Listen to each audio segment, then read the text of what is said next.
نور به کله د مغرب طرف نه راخیږي. ډیر اهمه او ډیر ضروری بیان دی، نو لازمی مس نه کوي وایوري تر اخره پوری دا بیان. یو پیر نبی صلی الله علیه وسلم صحابه کرام ته بیان کو، خطاب وته کاو. ابو ذر رضی اللہ عنہ او فرمائی ماته پیر نبی صلی الله علیه وسلم فرمایل بلتاس ته پویږي صحابه ته لتدرون اين تذهب هذه الشمس، تاسو پته شته انور چرته روان دي؟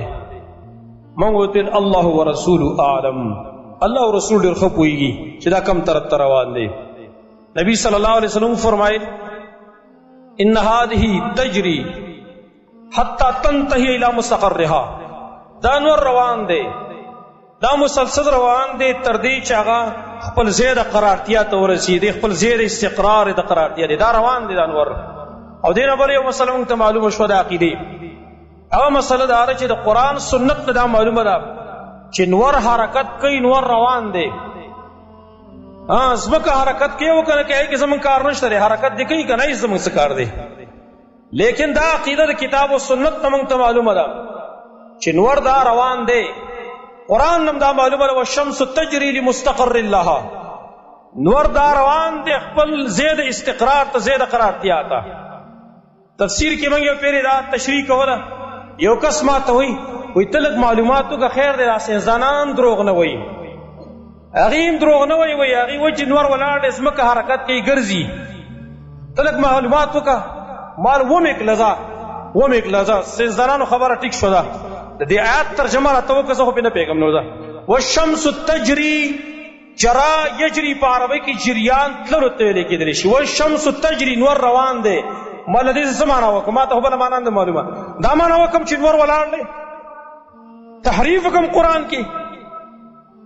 اوس د ساینس والا دپاره به زه تحریف په قرآن کې کومه؟ ما ته راته معنا وکړه.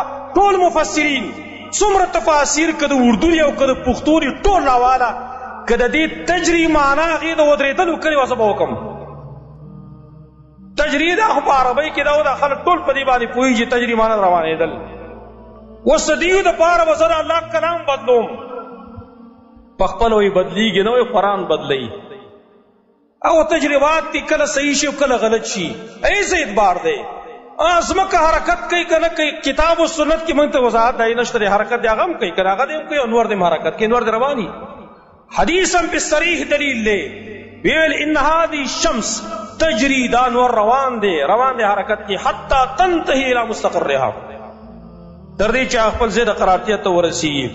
تحت العرش، لاندې د عرش ته، فتخر الساجده، هلته په سجده باندې پرېوځي. اهل علم ذکر کړي دي، عام مفسرین محدثین شارحین لکه ابن بطال وغیره، هغه وایي نور د هغې روانېدل، عرش ته لاندې سجده لګول. دا نبي موږ ته خبر راکړی، دې ته علم الغیب ویلی کېدلی شي، علم غیب. ډېر خلک په دې خبرو ځان نه پوهې کوي چې د هغې د عقل نه یوه خبره خلاف وي، نو بس د هغې رد کوي، بیا د حدیثو بیا رد کوي. مونږ ویو په دې قرآن کې چې د ایمان بالغیب مسله راغلې ده، الذین یؤمنون بالغیب، مؤمنان هغه خلک دی چې ایمان بالغیب لري. د ایمان بالغیب څه مطلب دی؟ چې زه به د هرې خبرې تحقیق کوم او ځان به یخته رسوم چې ما معلوم کړی نه، نو زه بیا نه منم. ایمان بالغیب وایي دې ته چې زما عقل نه راخلي، زه په هغې پوهېږم نه، ایمان پر راوړم، دې ته ایمان بالغیب ویلی کېدلی شي. دا خو دا چې هره خبره زما د عقل موافق یو، زه به منم، او چې د عقل موافق نه یو، ما ته پوره معلومات نه شي، زه به نه منم. دا خو د ایمان بالغیب مسله د من نه لاړه. لہذا د نور سجده لګول د ایمان بالغیب سره تعلق ساتي. څوک ځان ته مؤمن وایي هغه به دا عقیده ساتي چې او سجده لګوي، موږ یې په کیفیت نه پوهېږي څنګه سجده لګوي، روان دی هم یو سجده دی هم لګوي، او د عقل څه منافات شته هم نه. او د هر شي خپله سجده لګول دي، د هر شي دا قرآن نه معلومه، د هر شي خپله سجده لګول دي.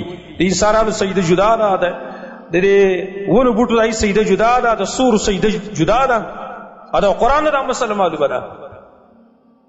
نو دا نور رواني او همدغه شان ته مسلسل رواني، تر دې چې دا کله سجده ولګوي نو بیا اجازت غواړي د مخکې تلو. او دې پورې الله وتو فرمایي چې ارتفعي ورجعي، راوخېږه او بیرته واپس شه، من حیث جئت، د کوم ځای نه چې ته راختلې مقه طرف ته چې کوم دی نو واپس شه، یعنې خپل دا مزل جاري ساته، بیرته خپل ځای نه راخېږم دغه شان ته، نو نور روان شي. بیا چې کله لاړ شي بیا سجده ولګي، دریم کرت بیا سجده ولګي. نو چې کله قیامت ته نږدې وي نور به سجده ولګي، نور به سجده ولګي. الله رب العالمین نو اجازه غواړي چې مخکې لاړ شم کنه، نو ایثار بشي. او دا د بعض روایتونو معلومیږي داسې چې دغه شپه به ډېره اوږده بیا د شپه په خلکو باندې ډېره اوږده شي. نو انتظار به کوي. نو الله رب العالمین ورته وفرمایي واپس شه بیرته، او په کوم ځای باندې چې راغلی وي هغه ځای باندې بیرته ورښکاره شه، معنی مغرب نه بیرته وروخېږي. او اصبحي طالعة من مغربک، تو سبا کا په داسې حال کې چې راختونکي به د مغرب د طرف نه مغرب سیټ هم راوخېږي.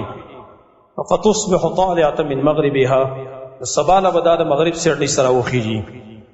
رسول الله صلی الله علیه وسلم او فرمایل چې تاسو څه پته شته چې دا کم ټیم دی، دا معلومات تاسو شته چې وایي دا کم ټیم دی چې نور د مغرب ته راوخېږي. نبی صلی الله علیه وسلم صحابه ته وایي ذاک حین لا ينفع نفسا ایمانها لم تکن آمنت من قبل او کسبت فی ایمانها خیرا. دا هغه ټیم دی چې ایمان به فایده نه ورکوي چاته چې مخکې ایمان نه راوړی یا په حالات د ایمان کې هغه نیکي نه کړې توبې نه ایستلې، دا ورته څه فایده نه ورکوي. دا هغه حالت دی نه. دا روایت مسلم کې راغلی، صحیح مسلم کې. خداو د شیخ صاحب اهم او قیمتي بیان چې تاسو واوریدلو، دغه شان اهم او قیمتي بیانونو لپاره تاسو زموږ سره اوسئ. السلام علیکم ورحمت الله.